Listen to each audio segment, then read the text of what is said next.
It is Tuesday, April 30th, 2024. This is another edition of Baseball Today. That is my man, Trevor Plouffe. I am Chris Rose, producer Dan, along for the ride as well. Second day of your road trip in Chicago. Did you do your homework? So I was not able to apprehend the Homer sausage. They're keeping it kept away in a secret location. I've been getting mixed answers on whether or not it's okay to eat this thing. A lot of people are saying, hey, bro, it's the summer sausage. Preservatives are preserving it. A lot of people are saying, hey, it's been around the heat too much, so don't even go near it. Looking at it, I don't really want a piece of it, Chris, but, just for the boys, and for, the mojo of the clubhouse, I would do it. That's my job now, vibe guy. I just love it that you actually did some investigation. You can't have one of the clubbies take a photo of the expiration date? I can. So this thing's turning into a full-blown, just PR, a good thing for the Twins. All these meat companies are reaching out saying, we want to be the official sausage of the Minnesota Twins. So it's just turning into something completely different. Hey, but 8 games in a row. What is it, the longest streak in 13 years or something? I believe in 2011, the Twins did something like that. I was on the team. We lost 99 games that year. So I don't know where this streak magically came out of, but we did it. Oh, my God. You lost 99 games, but you won 8 in a row at some point? I don't know, man. This is great. Tip of the cap, not to the sausage king of Minneapolis, but rather to our buddy Cole Tucker. Back in the show last night, he got a game-tying RBI. Game eventually won by the Halos over the Philadelphia Phillies. I love it that he's back. I'm not saying it would have been easy for him after getting married to an A-lister, just say, hey, I'm good. But I love it that he grinded. He took a non-guaranteed deal. He knew he was going to have to go to the minor leagues to start this thing out, but to continue to follow his passion, I think it's awesome. It's 2 years in a row, and trust me, he's had plenty of thoughts. I've had many discussions about him continuing to play or not to play. You're not on a 40-man roster. You're taking these NRI deals. He did it last year with the Rockies, this year with the Angels. He got a baby on the way. Whoa. What? Oh, that's awesome. That's definitely public news. He's put in the work. He really, really has. And you're right. I don't know if he needs to continue playing, but that's what he is. He's a baseball player, man. So to see him on the field, first game, getting that knock, when I posted a picture when I was in Anaheim, and he's like, dude, I wish I was there with you. I should be up there. And then I missed him by one day. Yeah. But I'm very excited for him. He deserves it. Very good guy. That's awesome. So good for him. And so good for the Seattle Mariners, who gave us a great, great game last night against the Atlanta Braves. Both Fried and Miller were phenomenal. Miller had a perfect game for a while. Both had no hitters through the 6th. Eventually, the Braves took a 1-0 lead into the 9th, and then the Mariners did this. The 3-2 pitch. High drive left field.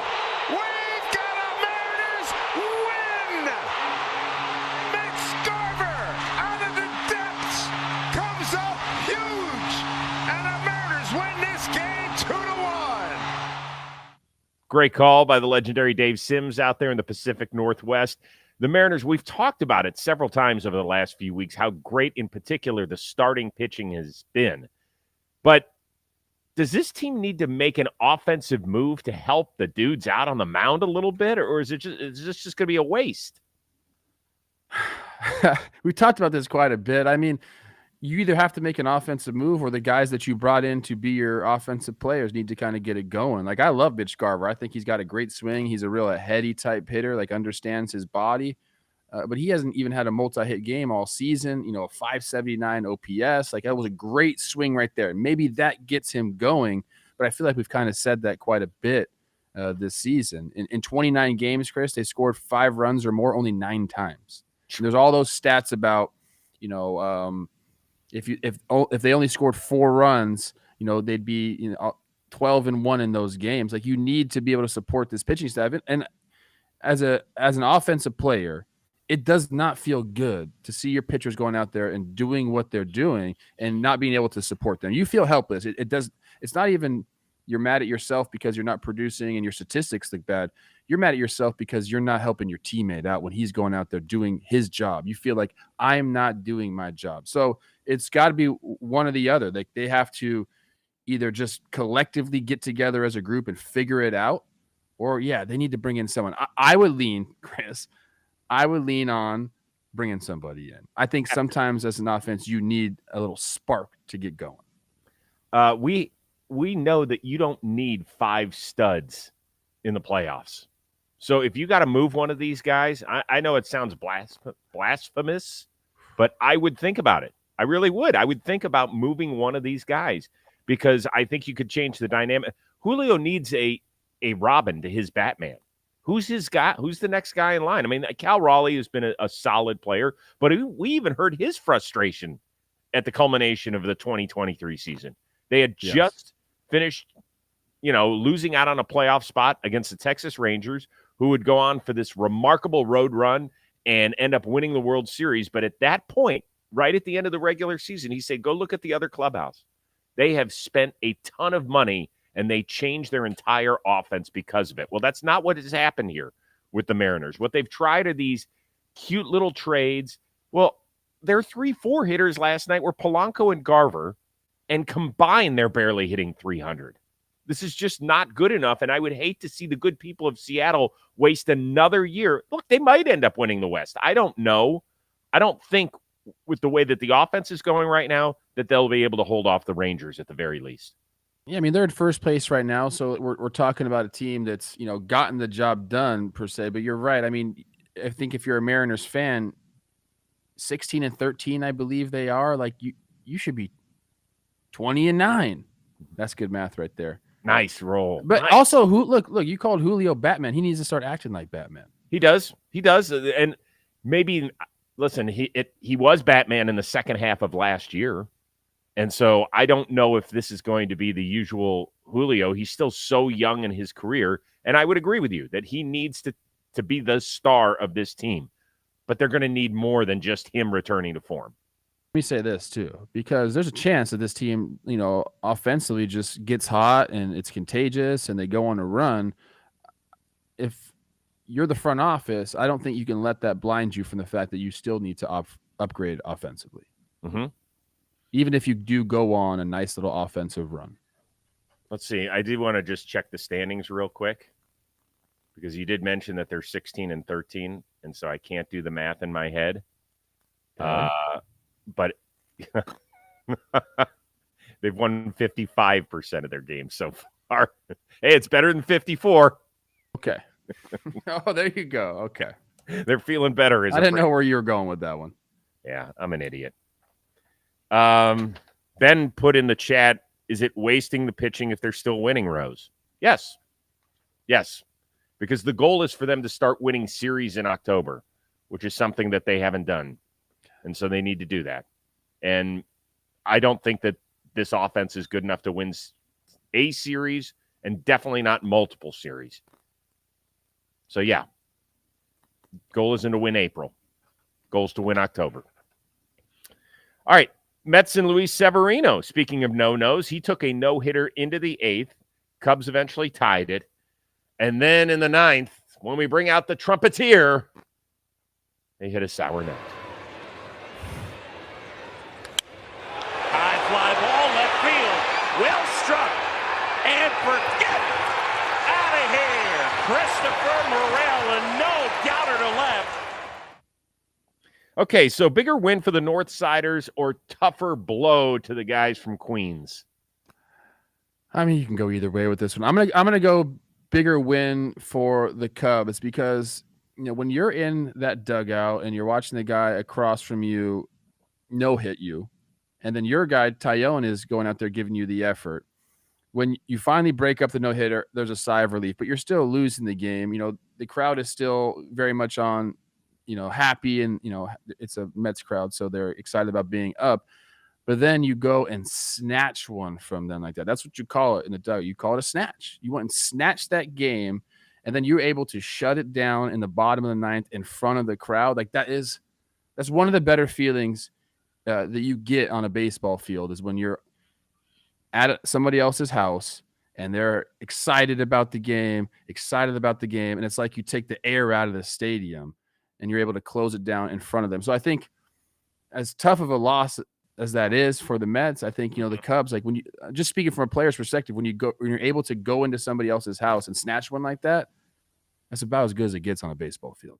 And to do it against Edwin Diaz, who maybe hasn't been as dominant as he was before the injury, but he still is striking out a ton of guys. In fact, he still struck out the side last night. And he's been very, very good so far in his return to the mound. To me, it's the reason it's more important for the Cubs was because of who did the uplifting, and it was Christopher Morel. He is a guy that plays with so much energy, but he's been pretty quiet this year. That was his first homer in the last 3 weeks. If you remember, he didn't even start with the team last year through April, and that was big controversy. We don't have a place to play him, all that sort of stuff. Then he came up in May, and he hit 9 of his 26 homers. He also hit another 7 in the final month. So if you do the math, that's 16 of his 26 homers coming in just a 2-month span. That means this dude can get homer hot, and he can start carrying you. And we don't have Belly for the foreseeable future. They've kind of dodged the injury bullet and have been, at least now, to this point, in first place in the National League Central. So they're going to need their little Energizer Bunny to do his thing. And so it's not so much that they came back and beat the Mets when they were being no-hit into the 8th. It's the fact of who put the exclamation point on the end of the sentence. I like that. It is special to see him when he's going hot. Like, he's a really fun player to watch. Totally, yeah. And he had a lot of family there in Queens. I think he had close to 50 people on hand, so that's always fun, I would imagine. We've been questioning his body weight too, because he's listed at 140, yes. And I think he's bigger than that. But also, like, he's very there's not an ounce of fat on the guy, so maybe he is that lean. I don't know. I'm like perplexed by this situation that we're in. You know what we have to do? We got to text Happer on that one. Let's go lift them up and see if I can tell. What happens first? We get a picture of Christopher Morel on a scale, or we get the sausage expiration date. I mean, I can get the sausage expiration date if we really, really want that. I don't think there is one on. That's what I've been trying to tell you. It's a summer sausage, bro. I know people act like I had never heard of a summer sausage. I've had summer sausage. I enjoy it thoroughly. My point was I wouldn't sink my teeth into a summer sausage that has been handled the way this one has been put in the overhead compartment of God knows how many flights. That's kind of where I draw the line.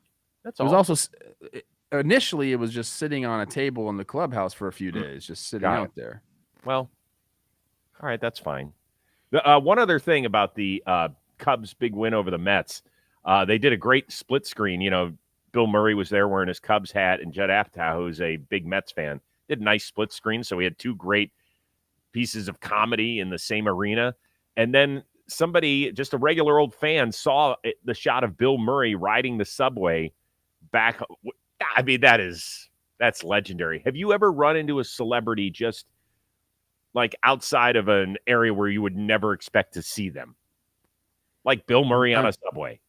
I'm sure I have. I mean, I grew up in Los Angeles. It doesn't get me the way I think it gets a lot of people. Okay. You want to hear a few? I mean, I don't mean you sound like yeah. That's just Los Angeles. Okay. When I was have you ever heard of the name Bob Hope? I hope you have. Sure, of course. Bob Hope Airport. Yeah. Right. Legendary comedian.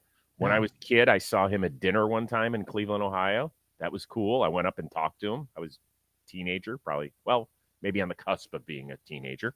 I saw LeBron James at a hotel here in Los Angeles with Michelle, Josh, and Brady. That was neat. Okay, I got one. This is just a random one because I wasn't expecting it. We were walking into the hotel in Detroit, and we're just like everyone's just like tired, and we're just trying to get up to our rooms, and all of a sudden we turn the corner to go to the elevator, and like the entire band Aerosmith is just right there. So I was a little surprised there because we were in Detroit. You don't expect to see anybody. It was kind of like late, and I think they had a show or something like that, and okay.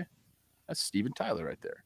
That reminded me when I was 13 years old. I was at my best friend Robbie Klein's bar mitzvah, and the band Genesis was in the hotel getting ready to go play a show. So Phil Collins signed the back of my ID.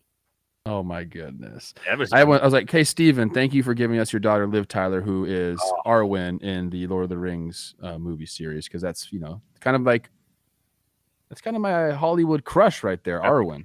That's a good one. Yeah, boy, that's great. We really got off base here. All right. Brewers, a 1-0 loser to Tampa Bay. They've lost 3 straight games.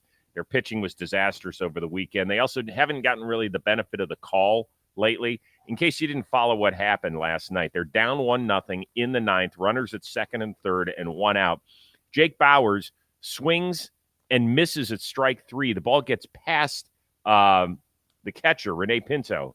But on the follow-through, Bauers hits the top of Pinto's head. So the umps immediately call interference. Ball's dead. Tying run does not score. And Bauers is out instead of going to first base because base was unoccupied. He would have easily made it to first. Here's Pat Murphy, the Brewers skipper. I'm not a rules expert, but the rule says that if on a swing on a 3rd strike, the backswing interferes with the catcher catching the ball, then you can call backswing interference. That backswing happened after the ball was already past him. So, in my opinion, that's a bad call. They made a mistake and they changed the game. Your thoughts? I mean, he's kind of got a point there. I mean, I'm reading the rule right in front of me, and if you really take the rule literally, I think Pat Murphy I think he just convinced me right there. I was about to come on and say, no, I think they got it right because it does say if a backswing hits the catcher, it's strike 3, no runners are allowed to advance. But it does, the ball was past him before the backswing got there. So he does kind of have a point. And now I'm a little perplexed on the situation, Chris. The rule says runners go back, batter is out. That's what the rule says. Okay, so I'm back on the rules. You know what? It's going to the ball is going so fast, it's going to go past the catcher before the backswing hits him anyway, every single time. So this rule wouldn't make sense if that was the case. So I'm going to go with the umpires got it right. And it's unfortunate for the Brewers. That's for sure. You don't want that to happen to your team. But every single time the ball gets past the catcher, it's going to happen prior to the swing hitting the catcher, the backswing hitting the catcher. So you have to go by what the rule book says. And the rule book is pretty clear. So I just switched my stance twice in about 90 seconds there. Okay, so I think that they got it right. I believe the rule book does say that on the follow-through, if there is interference by the batter, the play is dead. Now, my problem is the rule itself and the fact that nothing in front of bases or behind the plate in this instance is reviewable. And this has now become an epidemic in the sport. And to me, it's the bigger issue. I feel for what would you review here? To see if the ball did get past Pinto before there was any contact from Bauers' bat, which clearly it did. And so if that's the case, let's use a little common sense here. You can't. Okay, so answer the question. Do you think it's right? I would change the rule. Would you say so? You would have let the run score Bauer get to first right there? Yes, because guess what? You need to make a play. The interference did not affect that play at all. And people could say, well, maybe he was a little stunned by the follow-through, and so he couldn't go. Ball was already past him, bro. You didn't do your job. Your pitcher didn't do his job. So, let's start. I think probably the pitcher did his job. Well, I guess it technically was a wild pitch instead of a pass ball. Was it? I thought it looked like a pass ball to me. I don't know. Yeah, it did look like a pass ball. So if in that case, I apologize to the pitcher if that's the case. The point is that there have been a lot of rules, and nobody has explained to me why we can't review anything that happens in front of a base. Do you know why? I agree with you. I don't know why. I have no idea. I think they just wanted to keep a little bit of control. This was, when they went and made these rules, this was we're talking about when we first introduced the replay system, and umpires were not having it. They were afraid they were going to lose their jobs to cameras and AI essentially. So they just held on to any of the control that they could. Yeah. D. Mize makes a good point here in the chat. He said, do not forget that Pinto moved toward Bowers and lunges forward. Well, if he doesn't slide that way, he doesn't get hit. It's a natural. That's it's a natural move for a catcher to make, though. That's not any he's not doing anything different. I do love what Bauer said after the game. Did you see his quote? He goes, I mean, if I don't swing at a slider that bounces in the grass, we're not in that situation. So that's the way I look at it. Got to figure out a way to be better. Okay, good. That's great. That's great. And all of that is fine. I had no problem with the umpires calling what they called. Okay, I want to put that on the record. I just think we can be better as a sport. I really do. I wish that the league office cared as much about all these things that are going on as we seemingly do as fans. Because you know what's going to happen? This is going to happen in October when all these other shows that don't pay attention to baseball as much in the months of April, May, June, etc., they do a little bit in October, and that's what they're going to be talking about. And they're going to be going, look at this again with baseball. And that's not what we should be talking about. So let's get out ahead of this stuff instead of waiting for something terrible to go wrong with the umpiring in October. And then that's what we're talking about. That's I'm with you on that. We should be able to review pretty much every dang play. Yep. All right, Gunnar Henderson got the O's off and running. Start of a 4-game set against the New York Yankees with a leadoff homer, thus becoming the youngest player to homer 10 times before May 1st. In the meantime, all the way across the country in San Diego, Elly De La Cruz of the Reds hit one over 430 feet. He became the first player with at least 8 homers and 17 steals in a calendar month since at least 1901. Sarah Langs with that last one. Great job as always. What's up, Sarah? My question to you is, which of those two shortstops is more valuable to his squad? I actually think this is kind of an easy one. I think it's Elly. I think they're both such great players. I'm not saying, this is the way I think about it, Chris. I think you would take Elly De La Cruz off the Reds right now. Right now, Matt McClain's out. Some of the guys that were performing offensively last year aren't necessarily performing up to the standards this year. I think if you take Elly off or out of that lineup right now, the Reds lose way more than if you take Gunnar Henderson out of the Orioles lineup. The Orioles lineup, we've had a couple of young guys come up and really, really perform in Westberg and Cowser. You still have Adley Rutschman. There's still guys there that can carry that offense. I think right now, if you look at the Reds lineup, still good offensive players in there. They haven't performed the way they did last year. I think if you take Elly out of that lineup, it just affects it more. He's the heart and soul of that team right now. He's the energy there. You talk 18 stolen bases already. The things that guy can do on the field are so special. And again, I think if you just take him out there, it's a bigger gap to overcome than if you took Gunnar out of the Orioles lineup. And I know how, trust me, I know how good Gunnar Henderson is. I think he's turning into one of my favorite players in the big leagues. Who's more likely to finish in the top 5? One, both, or neither of MVP voting? I mean, if Elly keeps this up, I think both. I think Gunnar Henderson is going to finish in the top 5. If Elly can continue this and steal the amount of bags he's stealing by showing the power that he's shown, I think they both could easily end up in the top 5 MVP voting. We're talking about 2 young shortstops. It's so good for the game of baseball in general. It's great that these guys are doing what they're doing. Okay, which one is more likely to continue?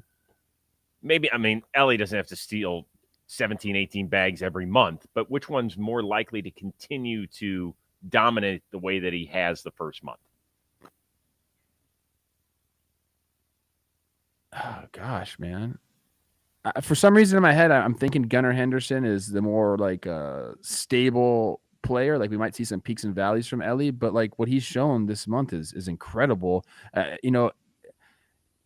Typically I would say Gunnar for sure, but Elly has 17 walks in this month as well, to go against 34 strikeouts, a decent walk to strikeout ratio, which is something I always look at, 390 on base percentage.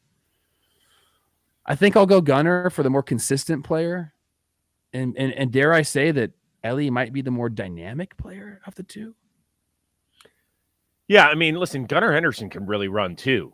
I know. He's not going to steal bases at the rate that Elly De La Cruz does. It's not even going to be close. I mean, does Elly De La Cruz steal 80 bags this year? There's a possibility, Chris. I mean, 18 in Would 1 love to month. see What's that. times 6 is 108. Look at That's you. good math right there. Holy shit. Yeah, Crespi, go get it. that was quick. I still need to see Elly do it for several months in a row. We saw Gunnar do it last year. He finished, I think, 8th in the MVP voting. He won the AL Rookie of the Year.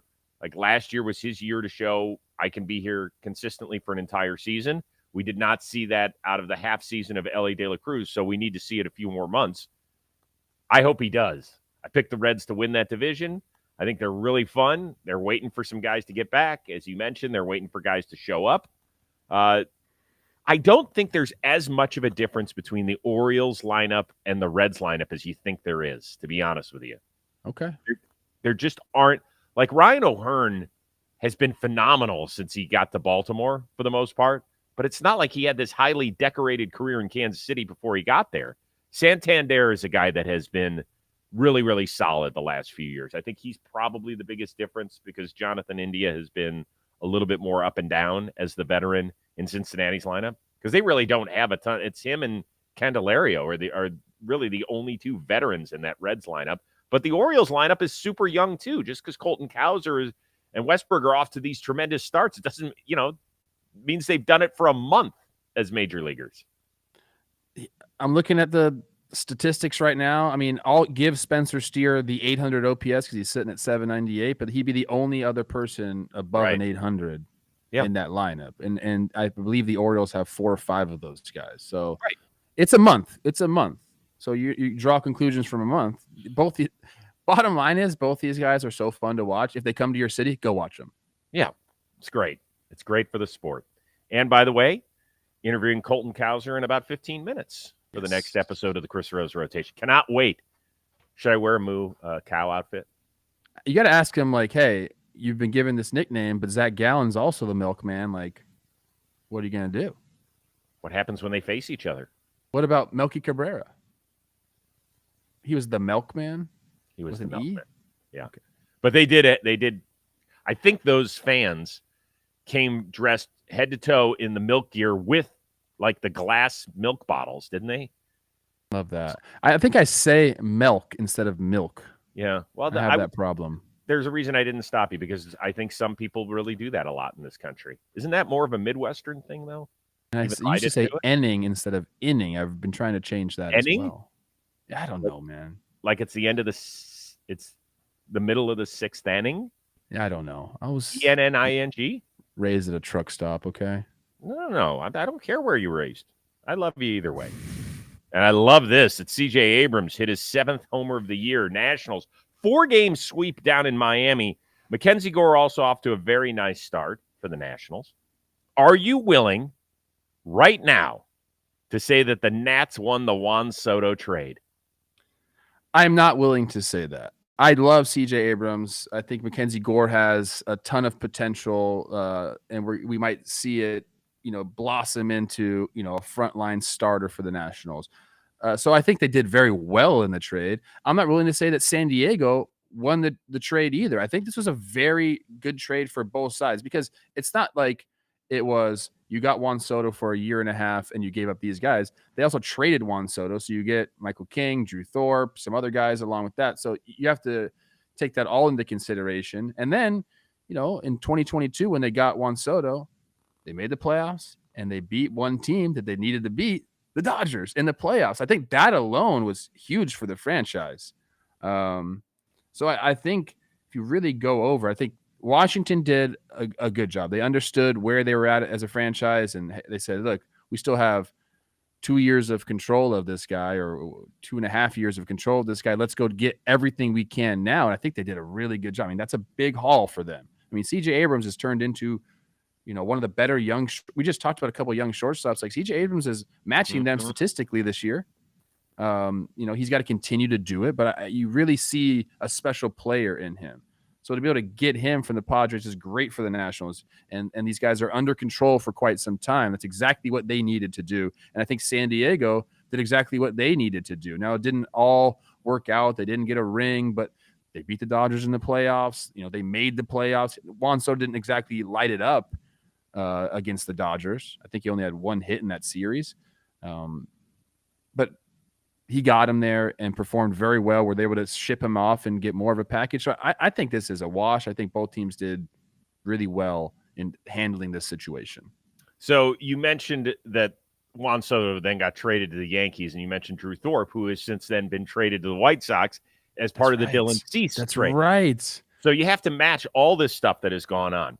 To me, the biggest question is, if none of those guys become stars or major contributors for the San Diego Padres, and Dylan Cease walks before they can re-sign him, was the year and a half memorable enough for Padres fans, which means, as you mentioned, beating the Dodgers in the divisional round and then making it to the NLCS for the first time since 98, I believe. Is that a good enough memory for you to say, okay, I don't care what happens with CJ Abrams or Mackenzie Gore, who I think can be a solid middle of the rotation guy, or James Woods, who might end up just being a behemoth. I don't know if Robert Hassel is going to end up turning into anything. So is that run good enough? And does it warm your heart enough, San Diego fan, to say, yeah, it's fine? I think so. And I saw a similar situation happen when I played for the Twins. We lost our closer in 2010. We lost Nathan in spring training. We ended up trading Wilson. Can I guess? Matt Capps? Yes. So we traded Wilson Ramos for Matt Capps. Now, Matt Capps came over, and he was a big reason why the Twins won 96 games that year, won the division, and made it into the playoffs. But then, Matt Capps was gone, and we saw Wilson Ramos, put up great offensive numbers as a catcher. And, so like San Diego Padres fans are going to have to watch CJ Abrams and maybe James Wood and Mackenzie Gore for quite some time. And so there's going to be more recency bias in that regard. But I think if you talk to Twins fans and guys on that roster, it was worth giving up Wilson Ramos because we had the team at that point to go make a run, and we needed a closer. Like, you just have to remember where you were at when you made the trade. And San Diego needed Juan Soto to come in and do what he did. And, yeah, they had a great playoff run there. Beating the Dodgers is a great memory. But, eventually that's going to fade a little bit. You're going to see Mackenzie Gore and CJ Abrams doing their thing. So you might think that way. But remember where you were at that time when you made the trade. I am willing to say that Washington won its end of the trade, because if it had kept Juan Soto, he had already reportedly turned down $440 million. Yeah. So they weren't going to keep him past this year anyway. And let's just play it out. If Juan Soto's still there, the Washington Nationals at best are probably a fourth-place team in that division. So he's not creating any more World Series memories for you. And then what are you going to get? A comp pick as he walks out the door? Whoopee! Like, that's great. So I think Washington did very well in this trade, which could end up being even better depending how those guys in the minors end up contributing at the major league level. And for San Diego, I don't think it was a total waste. I'm not going to sit here and say just because he didn't end up extending, that doesn't make it a total waste. So interesting stuff. It's a good question, Chris. Thank you. I tried to come up with some good ones today. I try hard every day. Sometimes I don't. All right. So looking ahead, you have a day game tomorrow. Stephen Brault will be in your chair. Hopefully we'll be able to knock that one out live. We're going to give it a real shot.